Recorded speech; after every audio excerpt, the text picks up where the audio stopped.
Hi అండి, welcome to Mounika blogs. ఈరోజు మా ఇంట్లో సప్త శనివార వ్రతం అండి. ఇది 4వ వారం. చూపిస్తా వచ్చేయండి.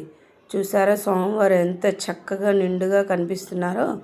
ఇవాళ తులసిమాల, చామంతి పూలు, గులాబీలతో అలంకారం చేసుకున్నానండి. సోమవారికి చక్కగా 7 షిమ్మిలి ఉండలు, చిత్రాన్నం, సేమియా కేసరి ఇవాళ ప్రసాదం చేసుకున్నానండి. ఇవాళ కొత్తగా ఇంకొక విగ్రహం కనిపిస్తుంది కదండి, అది రీసెంట్గా మా అక్క వాళ్ళు తిరుపతి వెళ్ళొచ్చారు.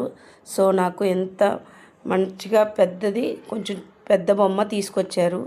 చూసారా సోమవారం ఎంత చక్కగా కనిపించారో. నేను దగ్గరగా చూపిస్తానండి, మీరు చూసేయండి. చూసారా, నేను ముందుగా ఫస్ట్ నుంచి పెట్టుకున్న చిన్న విగ్రహం కూడా పెట్టుకున్నానండి. ఇవాళ అసలు నాకు మనసుకి ఎంత చక్కగా అనిపించిందంటే, స్వామివారిని ఇలాగ పెట్టుకొని అమ్మవారికి స్వామివారి అష్టోత్తరాలు చదువుకొని స్వామివారి కథ చదువుకున్నప్పటికీ చాలా అంటే చాలా హాయిగా అనిపించిందండి. చూసారు స్వామివారి చిరునవ్వు ఎంత చక్కగా కనిపిస్తుందో. చూడ్డానికి 2 కళ్ళు సరిపోలేదు. ఇవాళ చాలా అంటే చాలా మనస్ఫూర్తిగా చేసుకున్నానండి పూజ. చూసారా, మీకు కూడా చూపిద్దామని చిన్ని షార్ట్ అనమాట.